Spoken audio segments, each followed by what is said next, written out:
Welcome back. Today in our Sunday Spotlight, State Police launch a new gun safety initiative on Tuesday. State Police Sergeant Luke Davis paid us a visit recently to tell us all about it. Welcome. Thank you, Eric. Thank you for having me. So I know you have some props and we're going to show people how these work, but just tell me generally, what is the Safe Storage Initiative? The Safe Storage Initiative is a means of garnering education and awareness when it comes to firearm storage.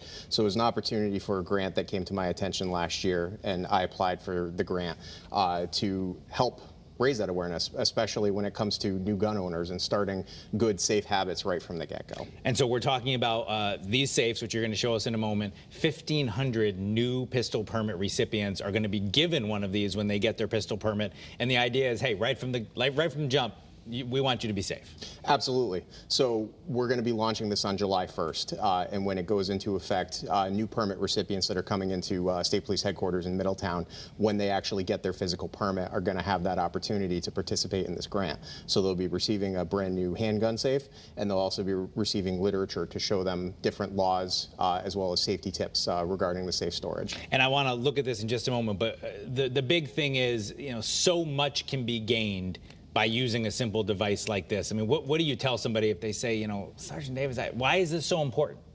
Well, at the end of the day, with anything, knowledge is power, and it's just an additional step that we're taking to help people to become more aware and educated, because owning a firearm is a big responsibility, and it's very important that you keep the firearm in a safe space to prevent an avoidable tragedy from happening. And I've seen several instances of that throughout my career, whether it be an unauthorized person getting their hands on the gun, accidentally shooting themselves, or even intentionally shooting themselves for that fact, or somebody becoming a victim of a crime and then ultimately becoming criminally liable themselves for leaving the weapon unsecured in a motor vehicle. And some, obviously there's laws, and you're a state trooper, you want people to comply with laws, but when you see that stuff, I mean, there's a human element to this too, beyond the fact that potentially you're breaking a law, there could be a real tragedy. Absolutely, yes.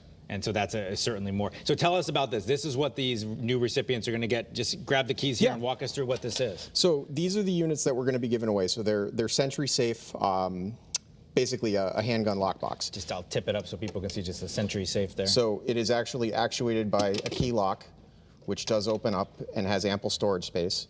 And the lock itself also actuates the cable mechanism. So the cable can come out and it can be put around through a hard surface, whether that's a seat platform or frame in a vehicle or a hard mounted surface at home. So they can be used in either application. And that's one, I'm going to put this back, but one of the things, and I know you have the literature you're going to give folks as well, one issue that you do run into is people traveling with a firearm in a vehicle. There are some specific rules on what you have to do to keep that safe. You can't just throw it on the passenger seat and get out and run into McDonald's. That's correct, yeah. So individuals who have a permit can certainly carry a firearm on them if they're driving. However, there are certain circumstances that may prohibit them from carrying the firearm, such as a private establishment having rules in place prohibiting people from carrying firearms. If that person plans on consuming alcohol, then the firearm does not need to be on their person any longer. It needs to be secured and locked up. And so a device like this, even though you're in your car, you could use this cable to secure it to the car, use this to secure the gun, and then you can be safe. Absolutely. So the way that the statute is written at present for locking up in a vehicle has to be a locking glove box or a locking trunk. Not all vehicles are designed that way. So this is actually a good option that can be used, again, in both platforms. It can be used in the vehicle and it can be used at home. And in a home, I've heard this in some of the debates about, some of the storage laws, and people say, well, they're well-meaning. But, if I need my gun at my house, it's because I need it right now, and I'm worried about having it locked up. What do you tell people who express those concerns? Well, I think it's important to impress upon those individuals that, yes, you do have the right to defend yourself against deadly force, but you have to be safe about doing so as well. So if your firearm is not immediately on your person or in your immediate control, then those steps need to be taken to ensure that it is secured, particularly if you have ineligible parties residing in your home, such as children for that fact. And also, I know one important piece of advice is that you want people, when possible, to store the ammunition and the firearm separately, right? Yes, so that would be a perfect example, like if somebody's like traveling, like say going to a range. Yeah, you can still carry it on your person, but ammunition should be stored separately when the firearm is in fact secured, whether it be at home or in the vehicle. I know you have this, show us this pamphlet as well. You have this with just some more information for people that might help them out. Yes, so every one of these safes that's going to go out is going to go with one of these brochures. These pamphlets themselves are not going to be limited to new permit recipients such as the safes. These are going to be available to the general public.